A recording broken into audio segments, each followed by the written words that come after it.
Hey Chuck. Hey, Hey Chuck, this is Keith Shellen, the MMA Takeover. You're live right now on YouTube. How you doing, man?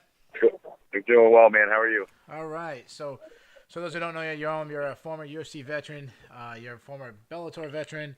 You've fought in CS many times. You just announced your retirement after your last fight. So my first question is to you: is you've been in the sport a long time. Did you when you decided to retire, did was it something you thought about beforehand, or is that just based on the results of the last fight? No, it's something I had in my mind. I was in like my mid 20s, and I thought, you got to think to the future, and fighting's not something you can do forever. And my overall goal is to try to get back to the UFC and be in the UFC and everything. That's everyone's goal when they start fighting. So I told myself when I was in my mid 20s that if I wasn't in the UFC by the time I was 30, I was gonna hang it up. And then I decided to go up to 185 and try my hand there. And then I gave myself the extension that if I lost again, then I was going to be done. So, unfortunately, the last fight didn't go the way I wanted it to, and that was it. I'm totally okay with it. I can say with a smile on my face, I'm totally at ease with the situation. I've accomplished a lot in the sport, and I accomplished way more than anyone expected of me, and more than I expected myself. So I've got no regrets with it. Yeah, you haven't changed your mind in the last couple weeks, nothing like that. No, not at all. And that's the thing is I have more to live for than just fighting. And fighting is something that I really love, and it's always going to be a part of my life. And I'm going to start transitioning to start coaching, working towards getting my black belt in jiu-jitsu. And, it's always going to be a part of me, but, I'm not going to get hit in the face forever. So there's a lot more that goes on behind the scenes of being an MMA fighter besides what you just see in the cage for 3 5-minute rounds and a lot of wear and tear on your body and everything like that. And it's like, what's the end game? And that's got to be your question all the time. When you were a little younger, like what made you decide to actually take up mixed martial arts? Were you watching TV and all of a sudden you saw a preview for UFC, like an older UFC? Like what made you like strive and drive to be an MMA fighter? Well, so originally I saw a documentary on Mark Kerr and Mark Coleman, Yeah, Smash and Machine. yeah, and it was in like Japan or something. It was on like MTV or something, some True Life or something. And I was like, whoa, this is crazy. These guys get paid to fight people. And this was back in like 2004. And then in 2005, the first Ultimate Fighter season came on. I was like, what the hell is this? And that was my first introduction to the UFC. And I was like, this is what I want to do. And just specifically to be on the Ultimate Fighter, I was like, this is crazy. So I got into MMA with the overall goal of trying to get on the Ultimate Fighter. And then I started researching schools. I found a couple different like McDojos, if you will, and then eventually started training at Lausanne MMA. And that's where I got my start. And it really did. It like saved my life. It changed my life and sculpted my life. And it's crazy. Look how much I accomplished. It was pretty cool. Now, how did you end up at Triforce? I think you've been training there recently. Just over time, you try to branch out and get some different training partners and different training regimes and everything like that. And I had a fight with Ricardo Funch that was for the welterweight title that I had won. And I just wanted to get a couple bigger guys. I was training at Mass BJJ in Acton for a long time, and there really wasn't as many guys that were about my size. And I talked to my coach, Nate Ryan, at the time, and we both decided to kind of transition down there and start working with more of these guys because they're on a bigger stature. And that's when I met Eric Spicely and really hit it off with him, and we became best friends ever since then. But that's how I met my boxing coach, Diamond Dave, and then I started training at Tim Burrell's Brazilian Jiu-Jitsu. So, I'm still going to be training at those places and everything, but yeah, that's what got me down there. So you still train over at Tim Burrell's for your getting your black belt? Yeah, yeah. Yeah. I've Now, been with Tim now for just over a year and a half now. now let me ask you, how easy is it to tap out Alex Smith? What's that? How easy is it to tap out Alex Smith over there? Alex Alex Smith, did you say? Yeah. Police officer Alex Smith. Yeah, he's actually a coworker of mine. He's a little baby boy. He don't be confused just because he looks like an action figure. He's a little baby boy. So, He's trying to make it in the world. so you brought up the Ultimate Fighter. How was your time actually on that show? Do you have any lasting memories from it that you still hold true today? Yeah, man, I absolutely loved it. And most guys that came off the show, they hated it. It was great for me. I was, like I said, that was my overall goal to get there. And then I ended up on Brock Lesnar's team, and I was a huge wrestling fan growing up, and still am. And I was like, whoa, this is crazy. Like I'm living my dream right now, and I'm on Brock Lesnar's team. the guy was a complete dink, but that's fine. That was gonna be our follow-up question.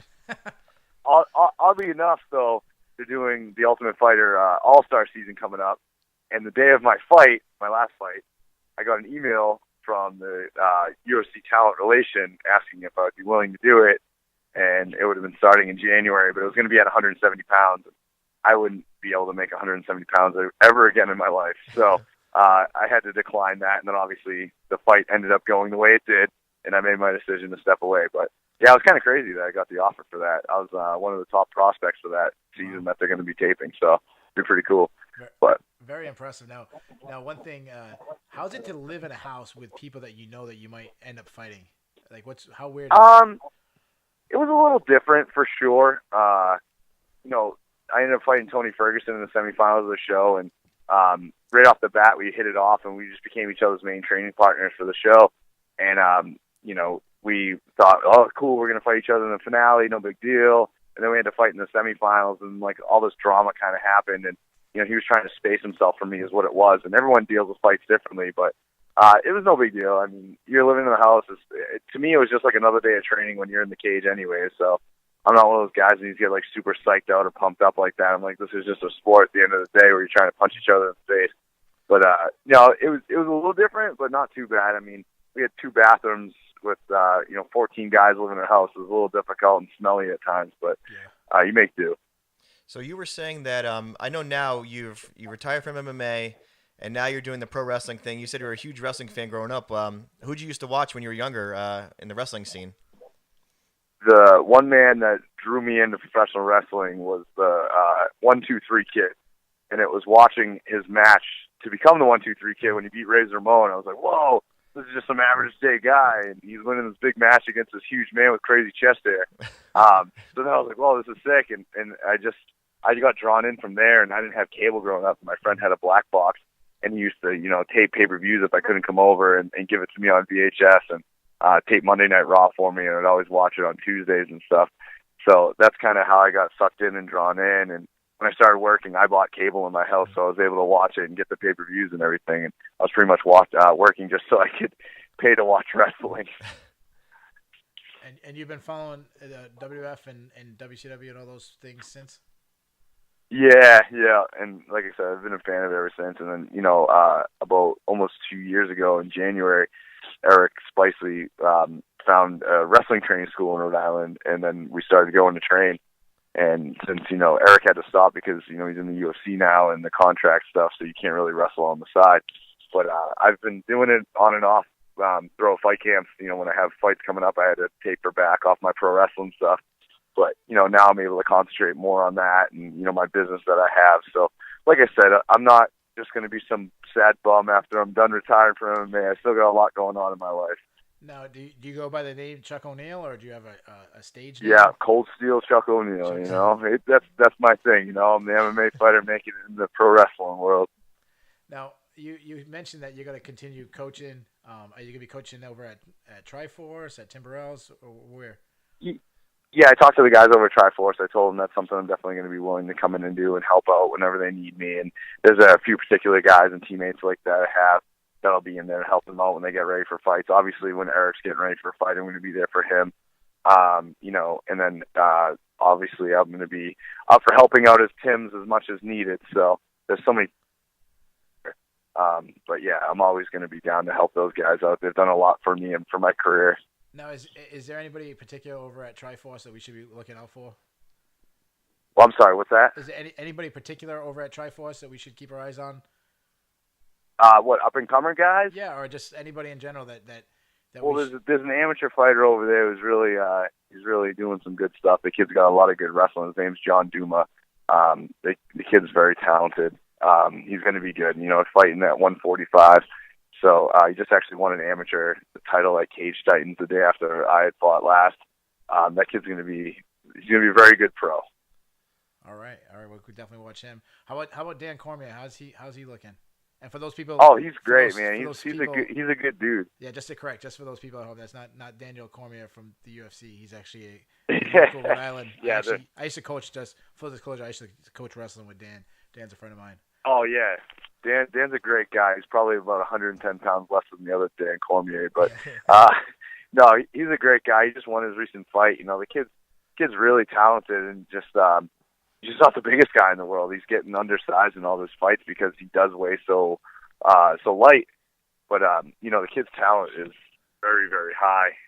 If there was a 105 weight-pound division, I think he'd be mopping it up. But unfortunately, he has to fight guys that are a little bit bigger, so that makes it tough for him. Yeah. So you've fought in many organizations. Obviously, you fought in the UFC. You fought in Bellator. Can you tell us a big difference or between UFC and Bellator? And I'm not talking like level of fighters, just something the way they treat you, something differently, something unique about them.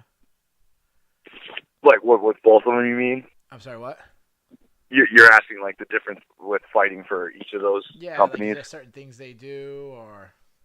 Yeah, it's just CES was very, very good, and I don't want you to think that I'm thinking CES is like some crappy company or anything like that. They're super professional. They've got this guy Steve Mays who runs the locker room like Burt Watson used to, and Steve does a great job making sure you have everything. And it's very professionally ran. There are a lot of promotions that are like, oh, geez, you feel like you're at some like fast food restaurant trying to have an MMA fight. But UFC, when you get there, everything's all taken care of. They fly you out. They fly a corner out. You get per diem to buy your food for the week.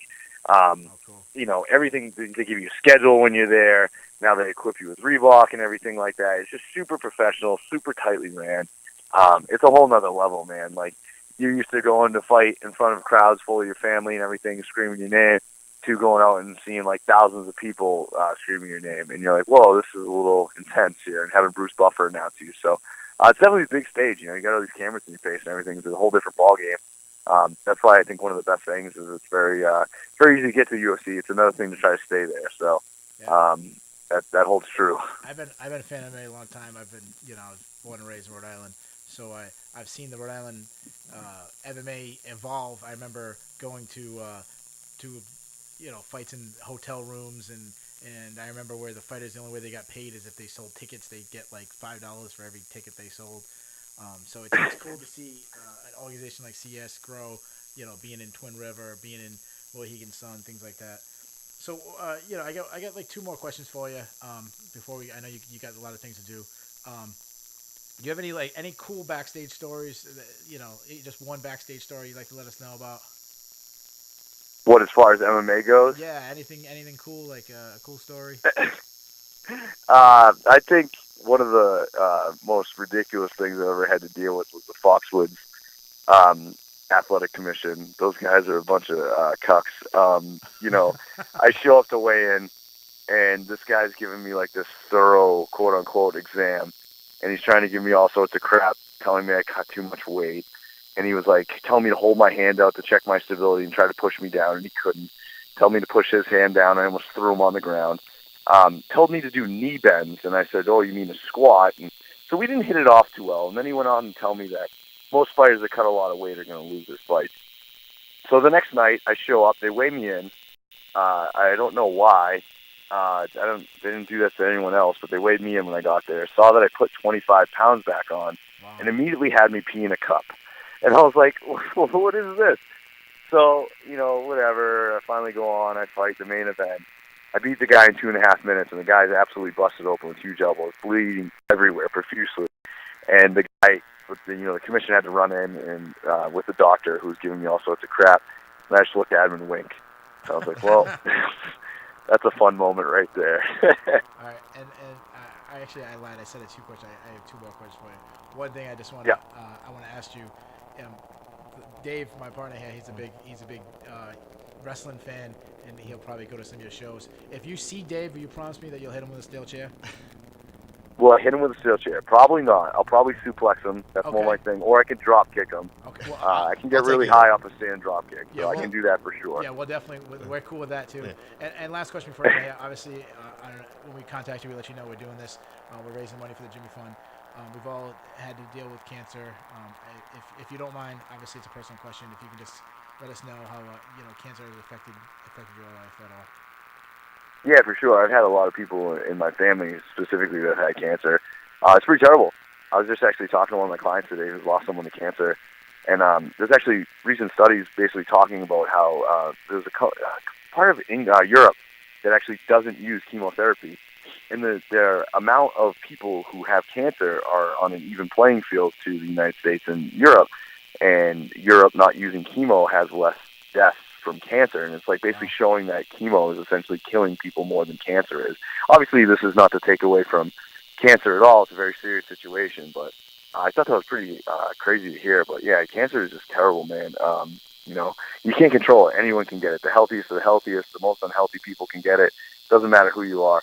So why you got to take care of yourself as best as you can and live your life to the fullest, and live without regrets is the best thing I can say.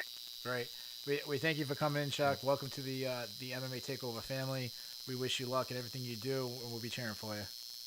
Thank you very much. Thanks for having me.